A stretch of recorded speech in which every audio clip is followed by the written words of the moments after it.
Alright, yo, one love and God bless. We got Sony in the building. Make some noise for Sony up in here. Woo!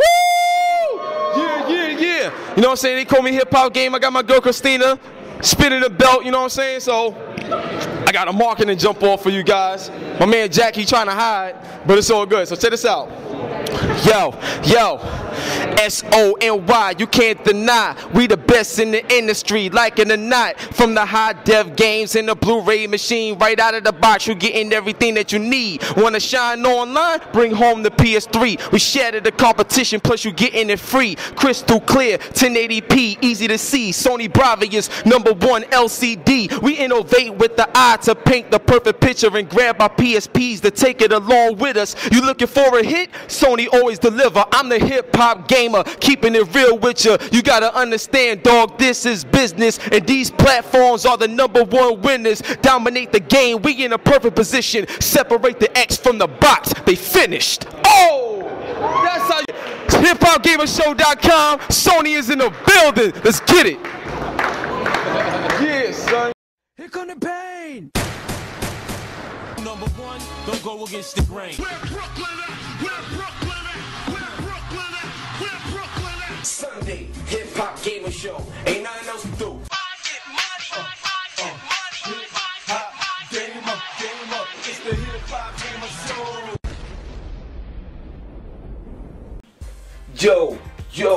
Yo.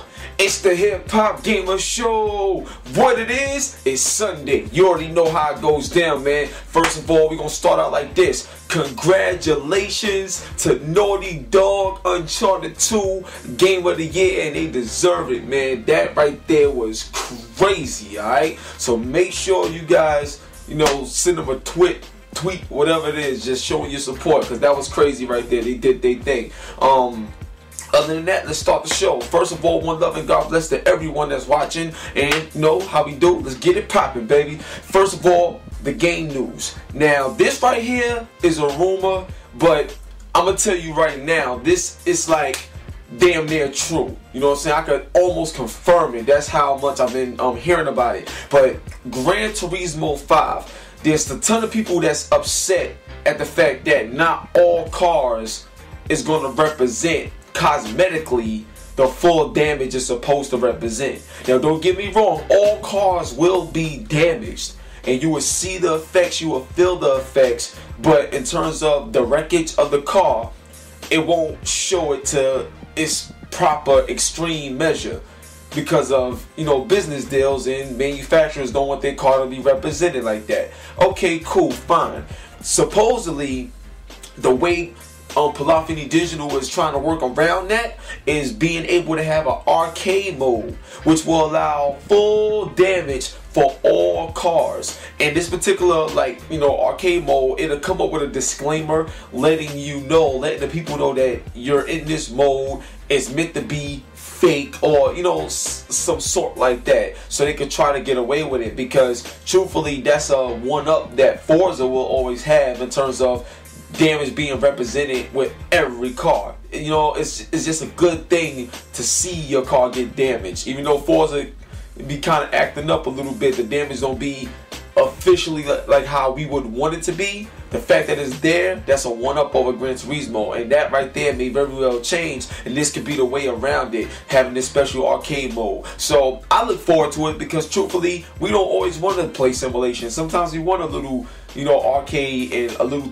time set aside from the too much realism, depending on what it is, because the game is a game. So that right there may actually happen, so stay tuned for that. Any further announcements, I'm gonna bring it to you. It's gangster right now. Now the next thing I want to say is this: Killzone 3. Now I'm gonna put it to you like this, straight up. No, I didn't see it, nothing's been shown or nothing like that, right?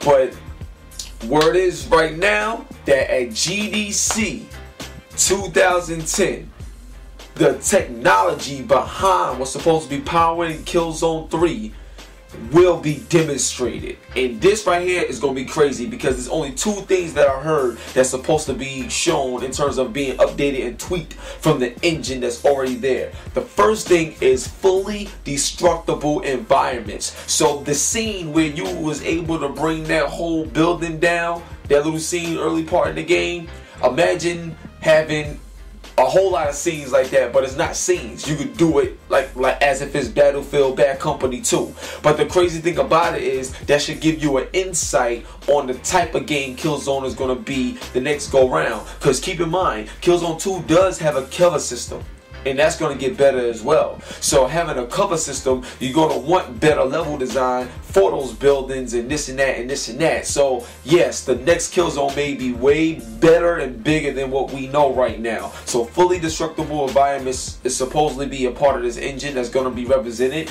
And the next thing is 60 frames per second. They showed a big chart on why they was able to run the game at 30 frames per second and things that they was doing. But if they could get it at 60 frames per second, along with all the damage and destruction on screen at once, this will definitely be a revelation in the first-person shooting genre if they could pull all of this off. And word is they already have the tech for it, and it's getting bigger and it's getting better. You see what I'm saying? And that's how it's supposed to be in terms of progression. And I'm telling you, Guerrilla Games is hard at work. They are not playing. Stay tuned to what they got to show. We'll see something on it next year, and I'm going to bring it to you as soon as it gets out. You know what I mean? You know how I do. So the next thing I want to talk about is this. The VGAs.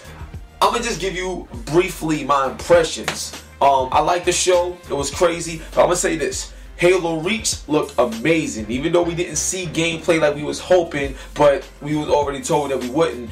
It looks amazing in terms of from a graphical standpoint. It looks, you know, looks big.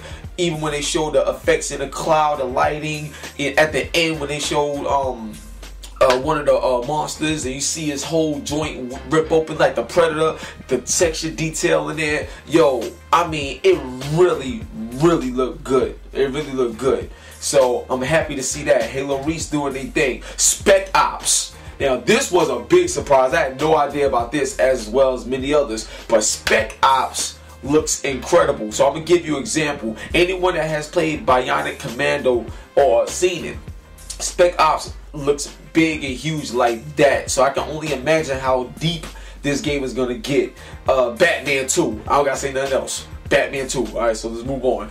The last joint I want to say is Star Wars 2. That looks crazy, and Force Unleashed was a real good game, so definitely looking forward to the next one. So that's my VGA impressions. I think they had a lot of good titles, but those really stood out. It was amazing. Now, the next thing I want to bring up is what a lot of people has been talking about, twittering about, like calling me directly. It's been crazy. Now, the God of War 3 footage.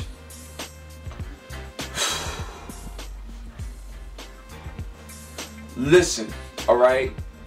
The footage is crazy. I can't say anything in detail, but I will announce that January 18th will be the day you all get to see what me, Ingai, and a lot of others saw. So January 18th is the announcement. That's the date. You'll be able to see it then. So make sure you at your computer at 12 o'clock on the dot, January 18th. Actually, not 12 o'clock on the dot, but I ain't gonna tell you the time, but January 18th, it will be revealed. So stay tuned to that. And also, just to give you guys something to go off of, from what I saw, in my opinion, because keep in mind, when you guys see this, you're gonna see it, you know, at home on your computer screen and everything. So even though it's gonna look amazing, especially if you're looking at it in high definition or whatever, it's gonna look amazing, but it's still gonna look even better when you get it in front of you, directly in front of a TV screen, like how, you know, like how I was able to see it. Okay, so even what you see is gonna be even better than that once you actually own the title and it's in your house. But God of War 3 really looks that good, and it looks so much better than the demo. That's all I'm saying. It really is that step up from the demo, in my opinion. And the phrase I can use to make you guys try to understand without giving you the details, because I don't want to get in trouble, is this. When you guys saw the CG back in 2008 when they first showed God of War 3, that CG right there, the game in its current state is possibly like 90% close to that. Not exactly like that, so don't get it twisted. It don't look like that, but it's not far from it. It's like as close to that. Alright, so that's the best way I can say it, and I can't wait for you guys to see it. You're gonna go crazy. And I'm telling you right now, I know Halo Reach is coming out next year, but